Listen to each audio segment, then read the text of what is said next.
had been back together for about 2 or 3 months because the other guy that I slept with was 3 months prior to me getting pregnant. With her and the other guy, it was more than one time. And then on top of that, it was at my mom's house, in our bedroom. You do admit to having sex with this other guy. Yeah. Did you use protection? You Yeah. said you guys stopped to get condoms. Yes. So you used protection with the other guy. Yeah, but I was already pregnant at the time I had sex with this other man. Were you ever intimate with this other man? No, for the 100th time, no. I wouldn't even think about being in nothing with this man. When does anything ever go right in paternity court? Mrs. Smethers dragged the defendant to court because she was so devastated that he was refusing to accept paternity for her child. She was confident that the results would knock some sense into him so he would act right. Miss Stevens didn't care about how she felt at all. She had proof that he couldn't be the father. Smethers, you have dragged the defendant to court because you are devastated that he refuses to accept that he is your son Adrian's biological father. You claim today's DNA test results will have a dramatic impact on your future as a family. Is that correct? Yes, Your Honor. Mr. Stevens, you say that one look at you and the baby is all the proof anyone needs to see that you are not the father. Well, things were not always so bad in their relationship. Mrs. Smethers and Mr. Stevens have known each other for quite some time, even before they got into a romantic relationship. After the birth of their first daughter, all hell broke loose in their relationship. Well, Your Honor, me and Mr. Stevens met when I was 16 years old.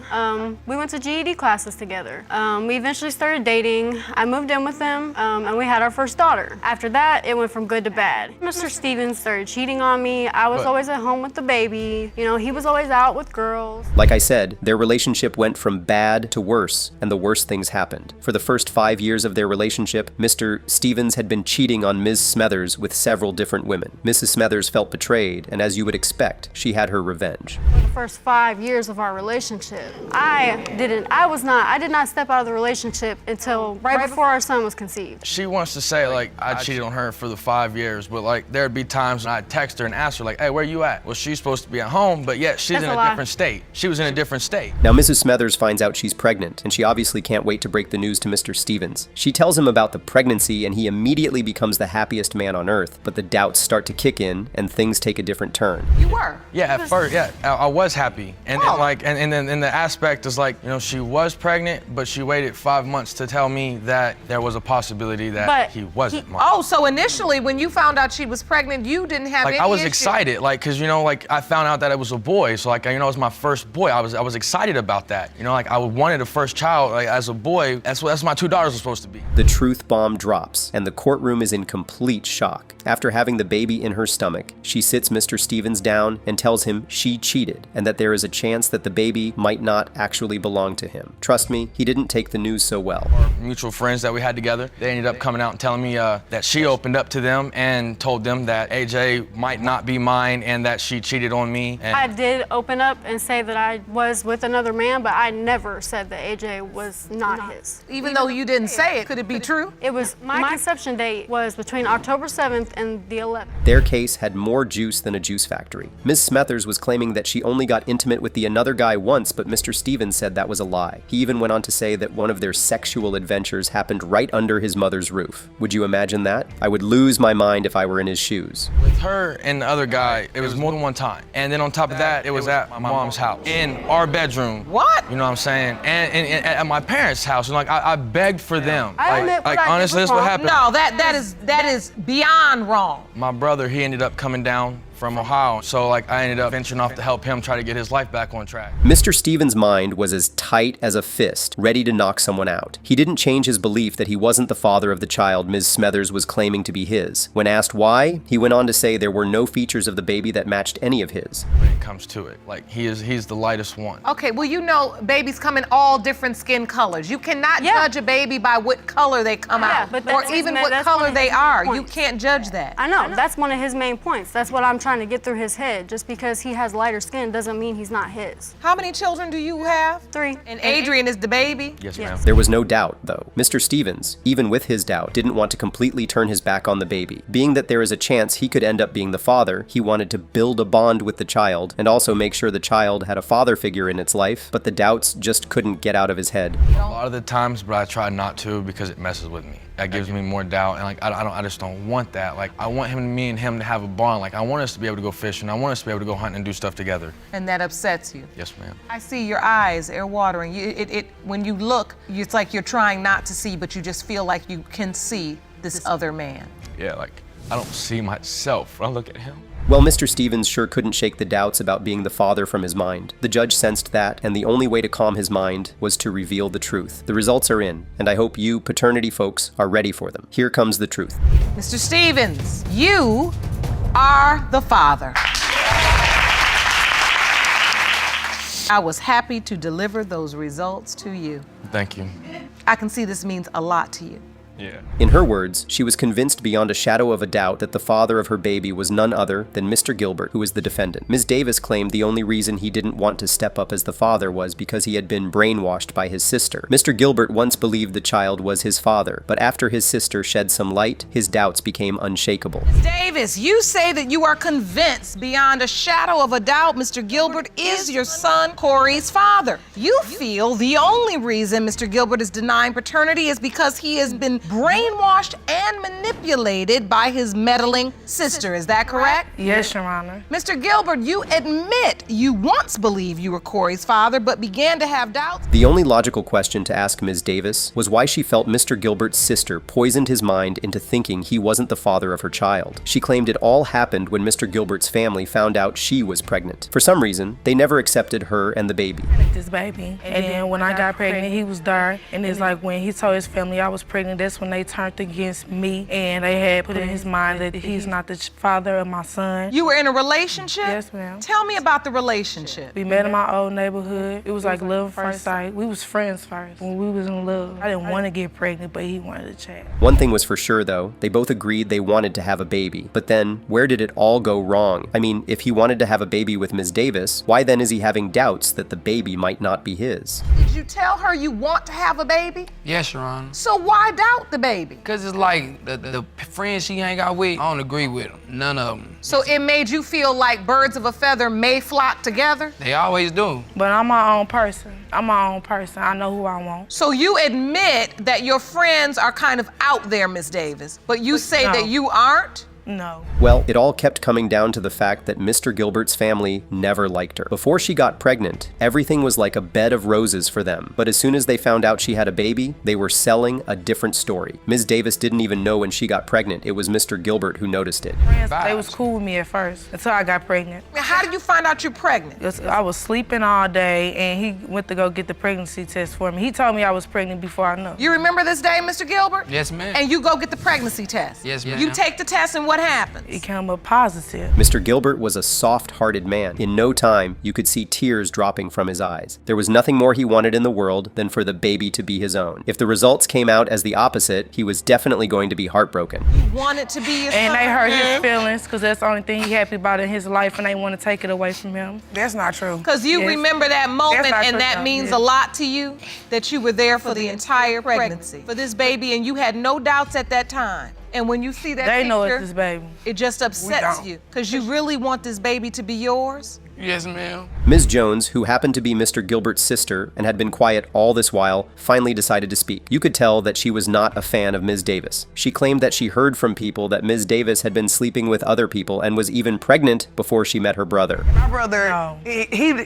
probably, if first he could child, have my kids, only he'd have child. 6 of them. He hasn't have any. And that's why we're in denial, because my brother, he's sick and he haven't conceived any kids. The baby don't look like anybody in our family. He doesn't look like us or Yes. nowhere. He All of doesn't. them. He doesn't look like my brother at all. He doesn't. Did the doubt happen while Miss Davis was pregnant? When What she was was y'all pregnant, doing? she used to be in my grandma and my mom's house all the time. We Yeah. started denying, we never believed it. His sister wasn't in that courtroom to joke around. Oh, trust me, she meant business. Aside from saying that Ms. Davis had been messing around, she also claimed that her brother was trying to be a successful rapper and Ms. Davis wanted to be at the end feeding off his money. They don't have any money, so Yeah, that's what I'm saying, but people think Oh, you're you're gonna make saying it. Yes, ma'am. he's gonna make Yes, it. ma'am, that's what I'm gonna saying. let me Yeah, you're right. I know he don't got no money. She don't know me. So No, I'm just, no, what I'm saying to you is, was. look, Lot of money. she thinks Miss Davis believes you're going places. It was like an all-out war between Ms. Davis and Ms. Jones. It was just too obvious that both women had no love for each other. Now the judge needed specific details as to why Ms. Jones felt the baby in question could not belong to her brother. She had quite a lot to say, and I promise you will be left speechless. The neighborhood that she's from, our family has grew up there, so they know. Of course, this is my brother, so I'm going to defend. If somebody's come to me with information about my brother that they're saying that this not his baby, of course I'm not going to believe it. I'm going to believe because I don't know her. I need you to be specific as to what you heard. First of all, she was having threesomes with men. She was already pregnant before she met my brother. That's what I heard. Okay, let's go one at a time. The moment of truth was finally here. It's time to see what the future holds for them. Would Mr. Gilbert end up being the father, or has Ms. Davis been lying all this while? Well, let's find out. Mr. Gilbert, you are the father.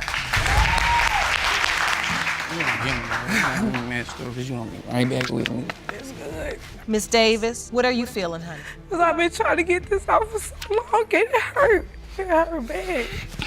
Well, this was one brawl on paternity court that no one would ever forget. Ms. Bovell was in court with her mother because of a truth bomb the defendant dropped on them. Apparently, 2 years ago, the man she always believed to be her father told Ms. Bovell and her mother that he wasn't her real dad. Ms. Bovell, 2 years ago, you and your mother were shocked when the man you always believed is your dad told you he is not your biological father. You tried to bring the defendant to paternity court 6 months ago, but say he backed out of his appearance. Now that he is here today, you state the DNA results will finally prove your case. Is that correct? Yes, ma'am. For over 20 years, Mr. Bovell held on to a life-changing secret, at least so he claimed. He claimed that while he was much younger, he knew that her mother had been unfaithful in their relationship, and he knew who her actual father was. Ms. Bovell was devastated when she was told about the situation. Felt like my mom was unfaithful and was doing things that wasn't right within the relationship. Understood. So now, when I got the phone call, I kind of brushed it off, and then my brother James was on the phone with my dad, and that's when I heard him out of his own mouth say that. Ms. Bovell wasn't the only one in shock, though. Ms. Duval, who happened to be Ms. Bovell's mother, claimed the news about Mr. Bovell not being her father took her by surprise. She had no idea that Mr. Bovell had doubts about being the father because he never spoke of them. I was in shock. I had no clue that he ever doubted that Carrie was his daughter. Carrie was devastated. Well, I she expect was so. My daughter broke down, and this is my only daughter. Mr. Bovell, yes, you Your Honor. decided to make this call on Thanksgiving weekend, sir? I asked one of my sons for Carrie's number because I wanted to share something with him. Well, everyone in the courtroom needed answers, including the judge. There was no way in the world Judge Lauren wasn't going to ask Mr. Bovell where his doubts were coming from and why. All of a sudden, he felt he wasn't Ms. Bovell's father.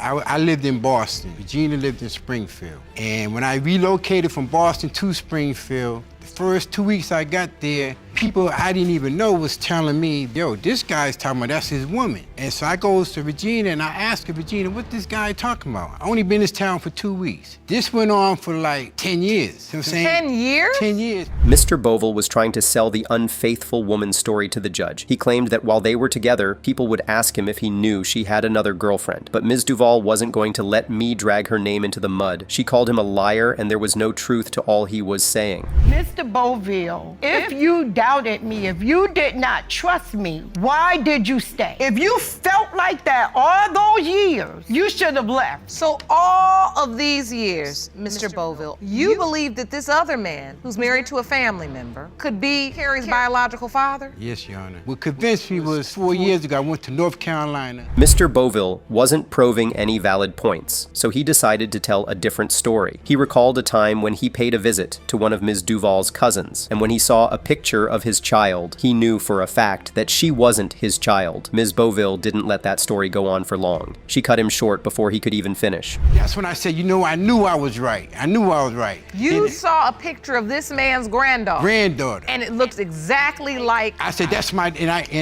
tears came out of my eyes. That's when I said, I knew I was right. I knew I was right. If you look at anybody in my family, from my first cousins down to my third cousins, we all have a same trait. Well, Ms. Duval was pretty upset, trust me. Apart from her being angry over the fact that he was rejecting her daughter for no reason, she was also furious that he was telling stories that didn't have any value and was trying to drag her family name into the mud. Before you came to Your Honor, first of all, we are a very close-knit family. The grandchildren are 70 plus deep of my mother's grands and great-grands.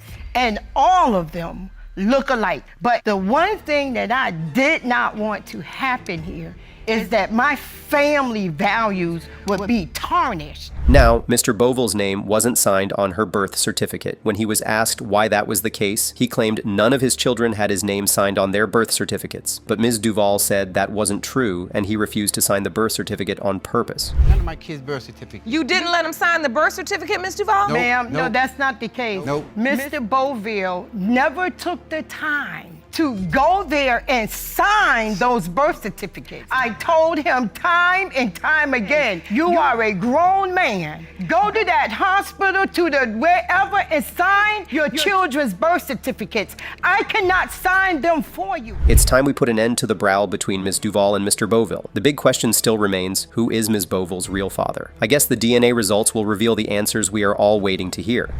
Mr. Boville, you are the father. But now that he knows and he has no more reason to doubt me as his daughter. Ms. Arbogast had taken enough of Mr. Vess's shenanigans. She was furious that he started denying her 2-year-old daughter the moment he got into a relationship with one of her former friends. Mr. Vess was solid on the fact that Ms. Arbogast was a very promiscuous woman, and there were doubts about him being the father. Ms. Arbogast, you are in court today claiming the defendant started denying your 2-year-old daughter, Kinsley, once he got into a relationship with your former friend. Yes, You Your Honor. claim the defendant has ignored the needs of your children, so you are suing for the maximum amount of $5,000 for child care expenses. Is that correct? Yes, Your Honor. Like I said, Ms. Arbogast was very upset and most of all, irritated. She claimed that for over 2 years, Mr. Vess contributed only $100 to the upbringing of their child. Guess what? Mr. Vess actually didn't deny it. He claimed he wasn't going to take care of a child he wasn't certain was his. If you say $100 over 2 years helping, then, I mean, if that's in his eyes, yeah. $100 over 2 years? No, he hasn't really helped at all. You haven't been helping at all, Mr. Vess? No, because how can I take care of somebody's daughter that may or may not be mine? Okay, well, just because you don't want to take care of our daughter, we still have a 3-year-old son that you haven't helped for either. So you have another baby too? Yes. And there's no question as to the paternity of that child? No, Your Honor. The crazy thing about their situation was that this wasn't their first child together. They already had a son before this particular child in question, and Mr. Vess wasn't taking care of that child either. He believed the first child they had together belonged to him, but he wasn't going to accept responsibility for their daughter. Not at least providing for that child. I have been providing for that child, but When? recently I have been having bills and everything else that, you know, How much money do you say you've contributed to Kinsley? Kinsley, probably $100. Okay, so she's right. Ms. Arbogast was in court with her new boyfriend, whom she claimed had been helping her take care of her kids. There was no denying it, though. Ms. Arbogast really loved her new boyfriend because he was always there for her kids. They even think he is their father. He's the one who they wake up to every morning. He's the one who takes them out, does things with them, plays football with them. He does the father role, not Mr. Vess. You've taken an active role in the children's life. Yes, Your Honor. How many times have you witnessed Mr. Vess financially support his children? One time since I've been in their lives for the last 7 months, and that was $20 for pull-ups and diapers. So you've developed a bond with the children. Yes, I have. As you would expect, Judge Lauren wanted to know how things got to this level. I mean, they both started as a couple who loved each other, and now they seem like they can't wait to rip each other's throats. How did that happen? It was between August 11th and August 13th. Then he told me I couldn't be friends with somebody I had been friends with for 9 years. He told me if you to go have sex with him, that's the only way to break your emotional connection. And I have witnesses, plenty of witnesses, who can attest to him saying this and have heard him say it. The stories that were being told in that courtroom were just impossible to believe. Ms. Arbogast claimed that Mr. Vess told her that he wanted her to be intimate with another man, all because he felt she had feelings for him. The mind-blowing part is that she actually took his advice. It was late at night. He came and got me. We went to the lake and we went to the gas station, bought condoms, went to the lake, did our deal, and I went back home and got in bed with him. Took a shower and then got in bed. And he was all good. You say she's making this up? Yeah, I do. We were arguing about something, I don't know exactly what. I got mad, and I told her that she should go and, be with somebody else. Just like Ms. Arbogast, Mr. Alves had his own girlfriend in court, and she was ready to fight anyone and everyone. She claimed that she remembered a time where Ms. Arbogast and Mr. Vess were having an argument over the phone, and she told him he wasn't the father of her child. I don't know if it was out of anger or what, but yes, she did say it shortly after they broke up that Kinsley was possibly not his. How old was Kinsley at this point? At the time of our split up, she was just shy of being 2 months old. Did you ever tell him that she wasn't his? No, I never once told him. If that wasn't his baby and I knew that wasn't his baby, why would I let him sign the birth certificate in the hospital? Ms. Arbogast, enraged with so much anger, claimed they were trying to make her look like a bad person. She said, since the birth of her child, she has been begging Mr. Vess to play his role as a father, but he never once agreed to being the father. Never have told him that Kinsley is not his. I have been begging for a paternity test. I even asked him to go and buy one of those $35 kits off the shelf DNA paternity tests that you do at home and then you send it to a lab. Oh, I don't have the money for that. Okay, but if you're the one begging for it, why didn't you go out and get it yourself? Because you're the one who denies her. Okay, so you should pay for it. I have been asking. Oh, you have? Yeah, I've been asking for a while for a paternity test. No. Well, it's time we brought the Cuttoons down on this plot twist, wouldn't you say? It was time to find out the truth and know if the craziness was all worth it. The moment of truth is here, people. Brace yourselves for the results. In the case of Arbogast versus Vess, when it comes to 2-year-old Kinsley Vess, Mr. Vess, you are the father. I see. This situation's got to change.